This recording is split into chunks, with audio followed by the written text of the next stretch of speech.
अब ज़रा हम एक सिंपल से प्रोग्राम पे आते हैं। अब इस प्रोग्राम के अंदर ये हमारे पास जो डिफरेंट इंपोर्ट्स हैं इसको मैं इग्नोर कर रहा हूँ और प्रोग्राम की तरफ आता हूँ कि प्रोग्राम में हमने क्या क्या काम किया। इस वक्त ये आपके सामने प्रोग्राम है और ये हमने क्लास बनाई है टेस्ट JOGL, जो कि जे फ्रेम से इनहेरिट हो रही है। तो उसका मतलब ये है कि हमने एक फ्रेम बनाया है। अब उस फ्रेम में हमने क्या काम करना है, हमने उसमें एक GL प्रोफाइल क्लास का ऑब्जेक्ट बनाया। ये GL प्रोफाइल क्लास का ऑब्जेक्ट है, ये अभी हमने थोड़ी देर पहले डिस्कस किया था कि ये वर्जन सेलेक्ट करने के लिए यूज़ होता है। अब वर्जन हम कैसे सेलेक्ट कर रहे हैं, तो देखिए मैंने यहाँ पे GL प्रोफाइल क्लास के ऑब्जेक्ट का जो नाम रखा है वो प्रोफाइल है, और मैं GL प्रोफाइल डॉट गेट का मेथड कॉल करके एक प्रोफाइल को गेट करना चाह रहा हूँ। और यहाँ पे हम नॉर्मली एक स्ट्रिंग पास करते होते हैं, और यहाँ पे जो मुझे वर्जन चाहिए है वो चाहिए GL2। और GL2 के लिहाज से जो GL प्रोफाइल का ऑब्जेक्ट है इसके अंदर ये न्यूमरेशन मौजूद है। इस न्यूमरेशन को यूज़ करके मैंने यहाँ पे डिफ़ाइन किया कि मुझे GL2 वर्जन जो है वो सिलेक्ट करना है। इस पूरी स्टेटमेंट का मतलब ये है कि हम एक प्रोफाइल GL2 वर्जन के लिए बना रहे हैं ताकि हम इस वर्जन को सिलेक्ट करते हुए OpenGL के अंदर डिफरेंट ग्राफिक्स को डेवलप कर सकें। आपने जब वर्जन सेलेक्ट कर लिया तो वर्जन सेलेक्ट करने के बाद नेक्स्ट काम होता है कि आपने उसके फ़ीचर्स को इनेबल करना है। अब फीचर्स को इनेबल करने के लिए हम यहाँ पे यूज़ कर रहे हैं GL कैपेबिलिटीज़ का ऑब्जेक्ट, जो कि कैप के नाम से है।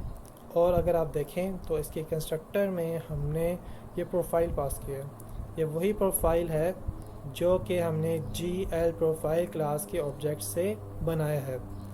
तो GL प्रोफाइल क्लास के ऑब्जेक्ट का नाम है प्रोफाइल, और इसमें हमने ये वर्जन सेलेक्ट किया और वर्जन को एक्टिवेट करने के लिए हमने इसको GL कैपेबिलिटीज़ को पास कर दिया। अब इसके बाद जब आपके पास फ़ीचर्स इनेबल हो गए हैं तो अब ये फ़ीचर किस चीज़ के ऊपर अप्लाई होने चाहिए, तो उसके लिए हम यहाँ पे डिफ़ाइन कर रहे हैं GL JPanel क्लास का ऑब्जेक्ट जिसका नाम है ड्राइंग पैनल। तो हम इस ड्राइंग पैनल ऑब्जेक्ट पे हम जो है OpenGL के फीचर्स को प्लेस करना चाहते हैं, जो कि हम अभी इनेबल कर चुके हैं। और वो हम यहाँ पे कैसे करेंगे, तो आप देखें यहाँ पे हम कंस्ट्रक्टर में कैपेबिलिटीज़ का जो ऑब्जेक्ट है कैप के नाम से वो हमने इसको पास कर दिया। तो इस तरीके से इस वाले पैनल के ऊपर ये वाली कैपेबिलिटीज़ इस प्रोफाइल के साथ इनेबल हो जाएंगी। अब यहाँ पे एक एनिमेटर की ऑब्जेक्ट बना हुआ है जो कि FPS एनिमेटर क्लास का ऑब्जेक्ट है। ये just for the sake of reference यहाँ पे लिखा हुआ है, अभी इसका इस्तेमाल नहीं कर रहे, तो फ़िलहाल हम इसको यहाँ पे डिस्कस नहीं कर रहे। सिर्फ हम इसको यहाँ पे ये देख लेंगे कि ये बना कैसे है। तो वो ये है कि हम यहाँ पे क्लास यूज़ कर रहे हैं FPS एनिमेटर, ऑब्जेक्ट का नाम हमने रखा है यहाँ पे एनिमेटर, और इसके बाद हम इसके कंस्ट्रक्टर में हमें ड्राइंग पैनल पास किया, जो कि अगर आपको याद हो तो हम यहाँ पे ड्रॉएबल का ऑब्जेक्ट जो है वो पास करना है। तो ड्रॉएबल जो है वो आपके पैनल के ऊपर अप्लाई हो रहा होता है, GL JPanel में मौजूद होता है, वो हमने इसको पास कर दिया। उसके बाद हमने फ्रेम पर सेकंड इसको 30 बताया। अब इसके बाद ये मेन मेथड है जिसको हम फ़िलहाल इग्नोर कर रहे हैं। इसमें सिर्फ और सिर्फ ये होगा कि हम अपने फ्रेम को ड्रॉ करवा रहे होंगे। अब आ जाते हैं हम कंस्ट्रक्टर में।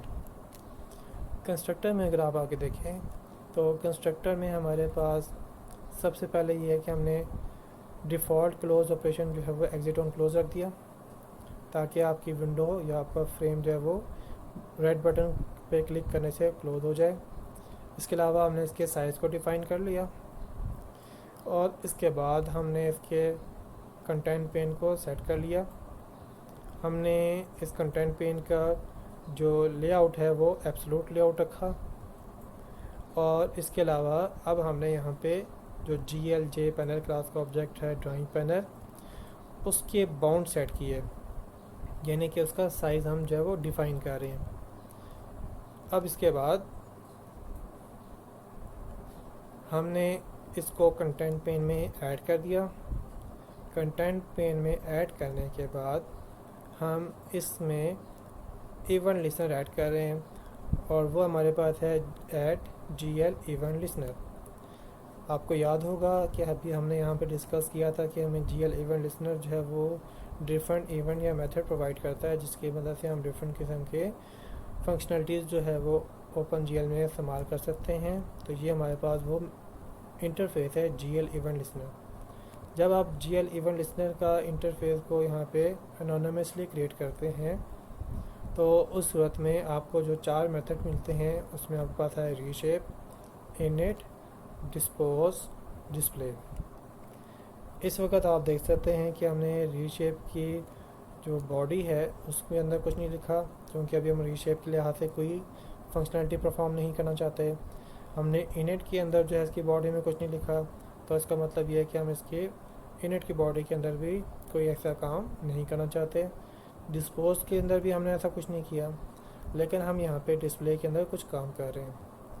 ये जो डिस्प्ले का जो यहाँ पे कोड लिखा हुआ है उसका मकसद ये है कि हम एक सिंपलेस्ट प्रोग्राम को रन करके आइडेंटिफाई कर सकें कि क्या हमारे OpenGL के जो लाइब्रेरीज़ हैं वो प्रॉपर्ली इसमें काम कर रही हैं, और इसके अलावा हम वहाँ पे देख सकें कि क्या ये हमारे पास डिस्प्ले का इवेंट प्रॉपर्ली काम कर रहा है। इस डिस्प्ले के मेथड के अंदर जो कोड लिखा हुआ है इसका मकसद है कि हमने ड्राइंग पैनल के ऊपर एक लाइन को ड्रॉ करना है। अब ये लाइन को ड्रॉ करने के लिए हमारे पास ये कोड कैसे बना है और ये क्या काम करता है इसको हम देखते हैं। तो सबसे पहले हमें GL2 क्लास का ऑब्जेक्ट चाहिए। ये GL2 क्लास का ऑब्जेक्ट ही क्यों चाहिए और ये है क्या? एक्चुअल में हम जो भी प्रोफाइल या वर्जन सेलेक्ट करते हैं हमें उसके रिलेटेड ऑब्जेक्ट बनाना पड़ता है। अब भी आप देख सकते हैं कि हमने GL2 वर्जन को सिलेक्ट किया था, तो अब हमें GL2 के फीचर्स को यूज़ करने के लिए GL2 क्लास के ऑब्जेक्ट की ज़रूरत पड़ेगी। अब उसके लिए हम कैसे उसका ऑब्जेक्ट बनाएंगे? तो आप देख सकते हैं कि यहाँ पे न्यू का कीवर्ड यूज़ करके मैं नया ऑब्जेक्ट नहीं बना रहा, बल्कि जो हमारे पास डिस्प्ले का मेथड है इसके अंदर GL ऑटो ड्रॉएबल का ऑब्जेक्ट है, ड्रॉ के नाम से मैं इसका इस्तेमाल कर रहा हूँ। आपने स्टार्ट में देखा था कि हमारे पास GL ऑटो ड्रॉएबल एक इंटरफेस है जो कि आपको डिफरेंट वर्जन के रिलेटेड उसके फीचर्स प्रोवाइड करता है। तो उसके लिहाज से हमें यहाँ पे ये इंटरफेस जो है वो एक मेथड ख़ास किस्म का प्रोवाइड करेगा जिससे हम GL2 क्लास का ऑब्जेक्ट बना सकते हैं। अब यहाँ पे क्या हो रहा है, हमने इस ऑब्जेक्ट को यूज़ किया, मेथड को कॉल कर रहे हैं। मेथड हमारे पास है getGL। getGL का मेथड आपको GL क्लास का ऑब्जेक्ट रिटर्न करता है, और आप देख सकते हैं कि यहाँ भी मुझे GL क्लास का ऑब्जेक्ट नहीं चाहिए बल्कि GL2 क्लास का ऑब्जेक्ट चाहिए। अब जो आपके पास यहाँ पे getGL जो मेथड है ये आपको जब GL क्लास का ऑब्जेक्ट रिटर्न करता है, हम उसी ऑब्जेक्ट को यूज़ करते हुए एक और मेथड कॉल कर रहे हैं, वो है हमारे पास getGL2। getGL2 जो है वो हमें GL2 क्लास का ऑब्जेक्ट रिटर्न करेगा, और वो ऑब्जेक्ट जो है वो हमने इस वाले ऑब्जेक्ट के अंदर सेव कर लिया। इस तरीके से हमारे पास GL2 क्लास का ऑब्जेक्ट बन गया। हमारे जितने भी काम होंगे उसमें GL2 क्लास का जो ऑब्जेक्ट है वो हमें वो मेथड और वो फंक्शनलिटीज़ प्रोवाइड करेगा जिससे हम डिफरेंट किस्म की शेप्स बना सकते हैं, मैनिपुलेट कर सकते हैं और उनकी फंक्शनलिटीज़ को एडजस्ट कर सकते हैं। अब जब हमारे पास GL2 क्लास का ऑब्जेक्ट बन गया है तो अब ज़रा हम अगले कॉन्सेप्ट पे आते हैं कि हम एक लाइन अगर बनाना चाहें तो वो हम कैसे बनाते हैं। OpenGL आपके पास स्टेट मशीन है। स्टेट मशीन का मतलब ये है कि आपको कोई भी काम करने से पहले उसकी स्टेट डिफ़ाइन करनी पड़ती है कि मैं ये काम करने लगा हूँ और उसके लिए ये चीज़ एक्टिव हो जाए। अब मिसाल के तौर पे आपके सामने जो ये कोड लिखा हुआ है इसके अंदर मैं एक लाइन बनाने के लिए OpenGL को बता रहा हूँ कि ये अपनी स्टेट को लाइन बनाने के लिए एक्टिव कर ले। तो यहाँ पे जब आप लाइन बनाने के लिए अपने आप को अपने OpenGL को डिफ़ाइन कर रहे हैं तो उसमें आप कैसे स्टेटमेंट लिखते हैं? आप लिखते हैं GL2.GL begin। ये बिगिन कहता है कि आप किसी स्टेट को स्टार्ट कर रहे हैं और उसके अंदर आप अपनी स्टेट बताते हैं कि आपने किस स्टेट को स्टार्ट करना है। ये जो स्टेट्स हैं ये इस वक्त जिन स्टेट्स को डिस्कस कर रहे हैं वो स्टेट्स हमारे पास ड्राइंग के लिए यूज़ होती हैं, और उस ड्राइंग की स्टेट्स को हमने लेक्चर 24 के अंदर देखना है कि कौन कौन सी स्टेट्स हैं और वो कैसे कैसे शेप्स को बनाती हैं।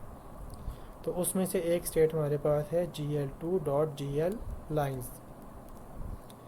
अब जब हमने बिगन का इस्तेमाल किया तो उसके साथ हमें हमेशा एंड का इस्तेमाल करना चाहिए। अब आप बिगन और एंड के दरमियान में जो चीज़ लिखेंगे वो इस वाली स्टेट के ऊपर परफॉर्म हो रही होगी। आप बिगन और एंड के दरमियान में जो काम करेंगे वो इस गिवन स्टेट्स के, जो गिवन स्टेट अभी आपके पास बिगन हुई हुई है, उसके ऊपर अप्लाई होगी। अब हमने लाइन बनानी है और लाइन के लिए हमने अपनी स्टेट को सेट कर लिया। अब हमें लाइन बनाने के लिए कम से कम 2 पॉइंट्स की ज़रूरत पड़ती है। ओपन जीएल में पॉइंट्स को वर्टेक्स कहा जाता है, तो यहाँ पे हम उसके लिए एक फंक्शन यूज़ करते हैं gl vertex 2d। gl vertex से ये बात क्लियर होती है कि हमें पॉइंट बताना है। 2 का मतलब है कि आप 2 डायमेंशनल वैल्यूज़ यूज़ कर रहे हैं, यानी कि इसमें x और y की वैल्यू यूज़ कर रहे हैं। और d यहाँ पे ये बता रहा है कि आप यहाँ पे जो वैल्यू यूज़ करेंगे वो डबल वैल्यू होगी। आप यहाँ पे डिफरेंट और भी gl वर्टेक्स के मेथड देखेंगे, जिसमें आपके पास हो सकता है कि वो आपके पास हो जाए gl वर्टेक्स 3d, या फिर वो आपके पास हो जाए gl वर्टेक्स 2i। अगर 3d होगा तो उसका मतलब होगा कि आप 3 आर्गुमेंट यानी कि x, y और z की वैल्यू पास करेंगे, और d का मतलब होगा डबल। और अगर आप यहाँ पे 2i लिखते हैं तो 2 का मतलब होगा 2 वैल्यूज़ x और y, और i का मतलब उस वक्त में क्या होगा कि आप यहाँ पे इंटीजर वैल्यू पास करेंगे।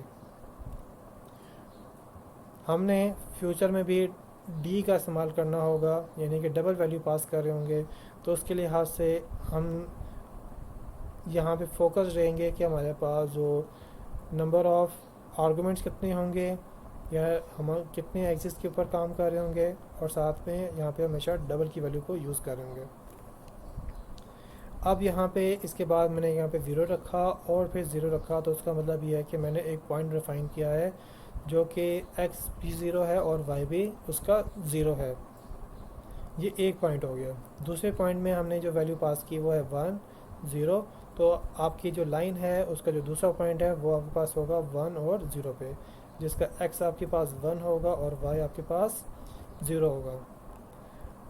अब इस मेथड ने क्या करना है, इस मेथड ने मुझे एक लाइन जो है वो ड्रॉ करके देनी है। अब इसके बाद हम ये देखेंगे कि हम इक्लिप्स के अंदर JOGL लाइब्रेरीज़ को कैसे कॉन्फ़िगर करते हैं, और यही प्रोग्राम हम उसके अंदर रन करके टेस्ट करेंगे और देखेंगे कि उसकी आउटपुट क्या बनती है।